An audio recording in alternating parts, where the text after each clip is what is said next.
टीएसबीएन TV को देखें, subscribe करें, लाइक करें, शेयर करें, बेल आइकन को दबाना ना भूलें।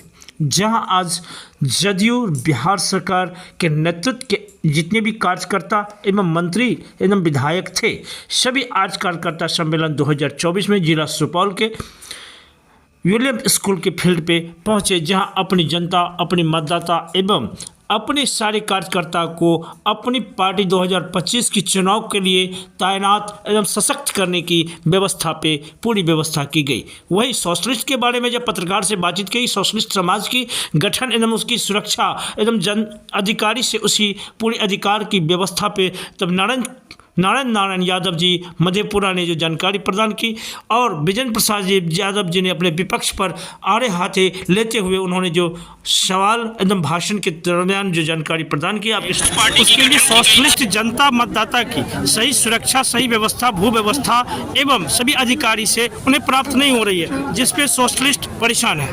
क्या कहना चाहिए? पत्रकार महोदय, मैंने अपने संबोधन के क्रम में कहा था कि जब देश आज़ाद हुआ मेरा, तो राष्ट्रपिता महात्मा गांधी को एक विदेशी पत्रकार ने पूछा था, बापू आपने आज़ादी को दिया, इस लोकतंत्र की रक्षा कौन करेगा हिंदुस्तान में? तो बापू ने जवाब दिया था, इस लोकतंत्र की रक्षा वहाँ की महान जनता।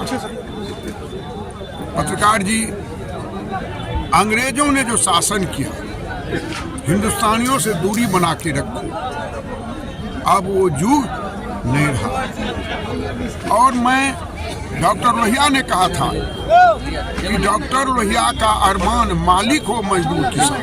मैं बोलता हूँ, मेरी पार्टी की सत्ता है कि जो मजदूर किसान को मालिक होना चाहिए, वो मालिक कभी नहीं बनता। हेलो, क्यों? जब वो जाता है किसी कार्यालय में तो उसके पैर में चप्पल नहीं है, बढ़िया ड्रेस नहीं है, उसको तुम कहता है। यहाँ मैं लड़ाई लड़ रहा हूँ और ये लड़ाई हमको लड़नी पड़ेगी आके जी। एक वाक्य मैं आपको बताना चाहता हूँ। मैं गया था, स्टेट यूनियन प्रमुख था, एक आदमी आया चप्पल और गंजी पहने, उसने कहा कि हमरा पैसा जमा कर गए, तुम खड़ा रहो। एक सिन्हा कर्मी था, मैंने कहा तुम क्यों कहे, आप इनके जैसा आपको बेटा, आपके जैसा इनको बेटा होगा तो आपको कष्ट हो गया। हम बिल्कुल कष्ट हो गया। अरे ग्राहक तो आपका लक्ष्मी है, आपकी लक्ष्मी है, ये हम इसको बर्दाश्त नहीं करेंगे। गरज के जो बोले, हम गरज के नहीं बोलते कभी। तब तक बैंक मैनेजर आ गया सतना से, कहा नरेंद्र आपको कष्ट हो, निश्चित कष्ट हो। अरे किसान है, अन्नदाता है, ये अन्न नहीं उपजाएगा तो कौन खाएगा, पैसे खाएंगे हम लोग क्या? क्यों इसको तुम कहा ये आदमी? आप वो आदमी माफी मांगा, सर ने हमसे गलती हुई। इस मानसिकता को बदलनी होगी। शरद जी ने कहा था, नरेंद्र जिस दिन इस देश का अफसर अपने को सेवक मान लेगा, धरती पर उस दिन से स्वर उतर जाए। मैं बता रहा हूँ, मेरी बेटी बीपीएससी कंप्लीट की है, लेबर इन्फोर्समेंट अफसर है। कहाँ में पुनपुन, मैंने कोई मदद उनको नहीं किया। मैंने कहा सेवक बन के तुम जाना। उसके यहाँ बड़े अफसर बहुत दबाव देते, छोटे बिचौलिए घूमते हैं, समझ रहे हैं ना? क्योंकि जो आदमी मरता है रजिस्टर्ड लेबर, उसको 4 लाख रुपये। उनके बेटी की शादी होगी तो 50,000 रुपया मिले। मेरी बेटी ने कहा कि मैं वेतन भोगी हूँ, मैं सेवक हूँ, आप मेरे निकट मत आइए, मेरा काम है वहाँ जाना किसी। और हिंदुस्तान का जो संविधान है उसमें परिभाषित क्या है, चीफ सेक्रेटरी के बारे में, they are public servant. Servant को आप समझ रहे हैं, लेकिन अच्छे अफसर भी हैं और कुछ लोग जो आपके हमारे बीच से पदाधिकारी होते हैं, वो अपने की दूरी बना लेते हैं। इसकी लड़ाई मैं लड़ रहा हूँ। और डॉक्टर लोहिया का भी मैंने नारा दिया था कि डॉक्टर लोहिया कहते थे, डॉक्टर लोहिया का अरमान मालिक हो मजदूर किसान। आज द्रौपदी मुर्मू राष्ट्रपति है, वो कहते थे संसोपा ने बांधी गांठ, पिछड़ा पावे 100 में 60। मोदी जी कहाँ से आते आप ही जानते हैं। लेकिन ये लड़ाई लड़नी पड़ेगी, तो मालिक हो मजदूर किसान, उसमें अभी देरी लगे। मेरा मतलब अफसर उसको प्रणाम करे, इज्जत से कुर्सी पर बैठा भी, एक नौकर के नाते उनकी सेवा करे, उस दिन हम मान लेंगे मालिक हो मजदूर किसान। ये मौलिक समस्या है पत्रकार जी। और जहाँ तक सोशलिस्टों की बात आपने की है, एक से एक महान सोशलिस्ट हुए हैं।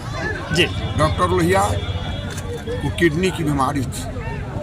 इंदिरा गांधी ने रसा से डॉक्टर को बुलाया, कहा बेटी धन्य हो तुम लाई हो, मैं इसको वापस करता हूँ। तुम करोड़ गरीबों को देखो, उसको कोई देखने वाला नहीं। फिर मोरारजी देसाई वित्त मंत्री थे, उन्होंने अमेरिका से मंगाया, उन्होंने सेवा वापस कर। रिक्शा वाला, टेम्पू वाला, टमटम वाला चंदा करके लोहिया जी का इलाज करवाया। तो उसके हम लोग अनुयायी हैं। आगे से जयप्रकाश बाबू अपने जीवन में कुछ नहीं कमाए। जननायक कर्पूरी ठाकुर जब स्वर्गवास हुए, उनके जेबी में एक पैसा नहीं था। हमारे पुरखे, उनके चरण धूलि के बराबर हम लोग ने भूपेंद्र बाबू सब दिन गरीबों की लड़ाई लड़े जमींदार होकर के। कपिल देव बाबू बड़े घर के थे, हारते रहे, इसलिए वो जमात की राजनीति करते तो जात की राजनीति नहीं करते, लेकिन लड़ाई अपनी नहीं छोड़ी। आज हम लोग उस स्थिति पर पहुंचे हैं और उन्हीं पुरखों ने जो लड़ाई लड़ी थी उसी का ही परिणाम है। धन्यवाद।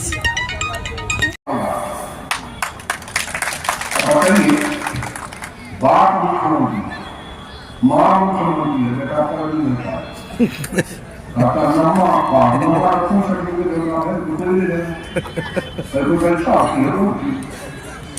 जो अपने बेटा को शिक्षा नहीं दे पाया, कहा नहीं पाया, क्या आपका मुख्यमंत्री उसका बेटा उन पर आदमी होगा शिक्षा कैसे?